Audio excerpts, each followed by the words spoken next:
ഉണ്ടാക്കിയ കാലത്തെ ആ ശോഭ ഇപ്പോഴില്ല പെരുന്തച്ചൻ. മകനോട് പറയണം, മരം എങ്ങനെയാ മങ്ങണേ?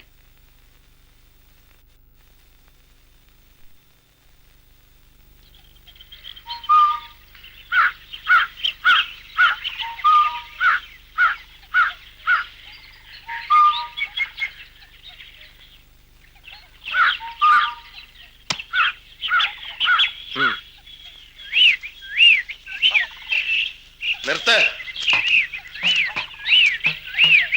ആ, രാമനും വന്നു, നന്നായി. ഒരു നല്ല കാര്യം തുടങ്ങായോണ്ട് ചോദിക്കാണ്. വൃക്ഷപൂജ കഴിച്ച് അനുവാദം വാങ്ങിയോ?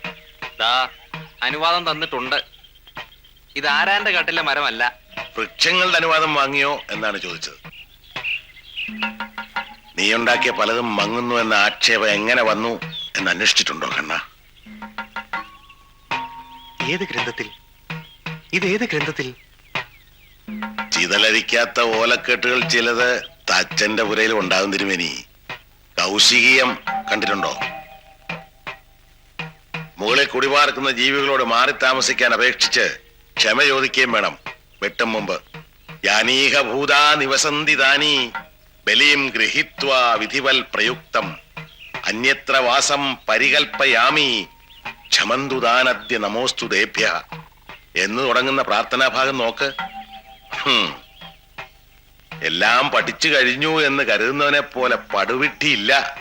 ഗുരുനാഥൻ പറഞ്ഞിരുന്ന ഓർമ്മയില്ലേ?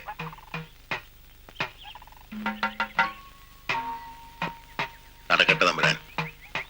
മണ്ഡപം ആരുണ്ടാക്കിയാലും എന്നും ശോഭിക്കണമെന്നത് നമ്മുടെ രണ്ടുപേരുടെ ആഗ്രഹമാണ്. തച്ചന് തമ്പുരാക്കന്മാരെ പഠിപ്പിക്കാമെന്ന് വിട്ടിത്തം തോന്നി വന്നതല്ല. രാമൻ ഇവിടെ ഉണ്ടാവണം. നിൽക്കുന്നില്ല. തമ്പുരാൻ ആവശ്യം തോന്നുമ്പോ ആളെ അയച്ചാൽ മതി. വരാം.